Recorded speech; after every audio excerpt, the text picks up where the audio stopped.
Senna gets away well. And Mansell is ahead of... No, he's not. Up alongside Patrese comes Mansell, but Riccardo Patrese holds that second place. And already there is a Ferrari up to fourth. And a lot of smoke from the back of Berger's McLaren. That was smoking on the grid, as we saw, and somebody pulling off there. It's a Ferrari, is it? Or possibly a Dallara? I think it was a Dallara, but anyway, it is McLaren, and then it is Patrese. It was Pirro who pulled off.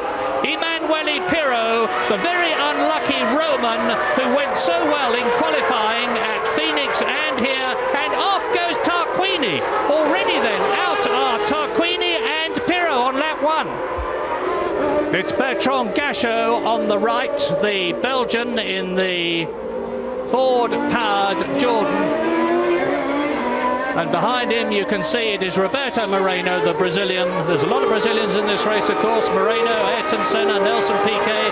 Mauricio Gugelmin started it, but sadly has had to retire because of those fire extinguisher burns. Gabriele Tarquini is out of the Brazilian Grand Prix. That's Nakajima out. Satoru Nakajima out. You can see the Japanese there. He's obviously not at all happy. He's saying, no, don't bother, I'm out of the race. Now we're coming under braking now. This is the start of the left-hander onto the main uphill straight past the start-finish line.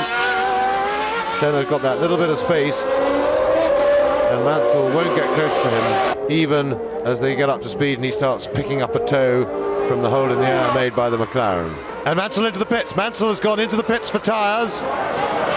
Now, that's interesting. Now, this is vital. The Williams, if they can be really quick, that could put Mansell out in the lead when Senna's made his stop. Now, let's have a look. Bit of trouble with the right front, but not too bad. Go. And Mansell's got a problem with the automatic gearbox by the look of it. And that was a great shame because it was a super task stop by the Williams team, but they've got this new automatic gearbox, and that seemed, I would have to guess, that was a hiccup from the new gearbox.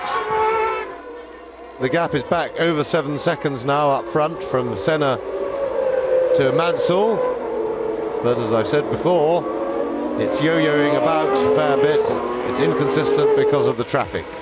Although I think Mansell now, here's Patrese. Is he going to dive inside, or is he going to try and do Piquet on the straight with better traction, which he should have with the fresher tyres? Yes, he has. He's got very good traction out. He'll get him with the benefit of the toe, I would have thought, into turn one. Interesting comparison between the engines of these two cars, but Patrese is right there. So, Riccardo Patrese moves into third place. And let's see if Berger, now as they go downhill left-hander, then hard onto the brakes for the slow left-hander onto the main straight, can Berger outpower in the McLaren? He's perfectly positioned to get a good run at Piquet up the hill. Let's see if the V12 Honda, combined with the hole in the air that Piquet's making, can carry Berger past him. Going to be a fight under braking. Berger's going for the inside, and he's there. He's got the inside. He can now dictate the corner. Classic overtaking manoeuvre, but Piquet's not giving up easily. Berger now you see Berger there, very clever. He let the car run a little bit wide out of the left-hand bit there to push Piquet offline, and that was quite legitimate. And there's someone on fire. It's Comas, Eric Comas, in his first Grand Prix. What a way to finish. And we're getting one of two spots of rain here at Sao Paulo at the Interlagos circuit. But of course the spots of rain will affect the circuit the same for everybody. That is Mansell spinning. Mansell spins. Well, that'll give you an indication of how slippery it is. Mansell, he's stopping. Mansell out. Oh! For the second race in the second time in two races, Nigel Mansell retires in the Williams. And it's only 14 seconds now between Riccardo Patrese and Senna. I don't know, we'll watch carefully, but I thought he may have a little bit of a problem. He was certainly taking the corners very slowly indeed. Yes, he does sound a bit peculiar. The car's not sounding fully healthy. He's certainly not using all the engine revs, and the gap down to 9.6, and it looks as if Senna is in a bit of trouble. No, well, I think Senna may have a serious gearbox problem and not be able to get the low gears. He seemed to be going through the left-hand rod and straight in a much higher gear than he would normally do, and with no acceleration. So maybe he's lost the low gears, and that is Patrese into sight, and he isn't that far away. Lap 69, and Patrese surges past Mika Hakkinen. 5.4 seconds was the gap as they went into their 69th lap in this 71 lap race. Ayrton Senna is in danger of losing the Brazilian Grand Prix for the 8th time in his career. The race he wanted to win more than all others. And the amazing Riccardo Patrese, the man who's driven in more Grand Prix than anyone else, this is his 210th, of which he has won 3, is seeing the possibility and hearing over his headphones the possibility of making this his 4th and denying Ayrton Senna that victory. Well, 5.4 seconds was the gap. I said we were going to see them both in the same shot. There is Senna, there is Patrese. Now this is the start of the last lap. The crowd is, of course, absolutely beside itself with worry and excitement, and the gap is down to 3.6 seconds. I don't see, frankly, how Riccardo Patrese, it's pouring with rain now. I look through and I see Senna waving. Look at him, he's saying, stop the race, stop the race. But it's too late, Ayrton, you're on the last lap. You can lose this race. Yes, that was a replay of Senna going past the start-finish line to start that last lap. Now we're back in the car in the infield.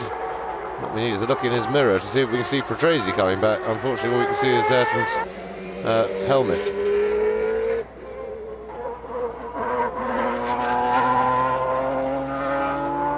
Whoops, there he was. I couldn't see him in the background, but he hasn't gained at all. And Senna tiptoeing, stuck in a high gear, I think. But the rain is coming down so hard, and that has really worked against Riccardo Patrese. And it does also mean if the race is stopped, it's stopped one lap retrospectively, and so Senna would already have won if it's stopped because of rain, because it's when the leader crossed the line the previous time. And here comes Ayrton Senna for a fine win. Yes, Ayrton Senna achieves his ambition to win the Brazilian Grand Prix, but another lap or two and I think he would not have done so. But ifs don't matter. Senna has won. Vencedor, winner, Ayrton Senna in Brazil. This is what he's been working for all his career, and he's now achieved it. Number 1, Ayrton Senna has won in Brazil, but a very, very lucky man. But Senna has won by 2.9 seconds the Brazilian Grand Prix of 1991, with Riccardo Patrese a superb second. The second McLaren, that of Gerhard Berger, finishes in 3rd position. In 4th position, Alain Prost. 5th is Nelson Piquet. 6th, the last man to be unlapped, was Jean Alesi. And you can see how happy Brazil is, and there will be a big party in Sao Paulo tonight. And the happiest man in Brazil must surely be Ayrton Senna.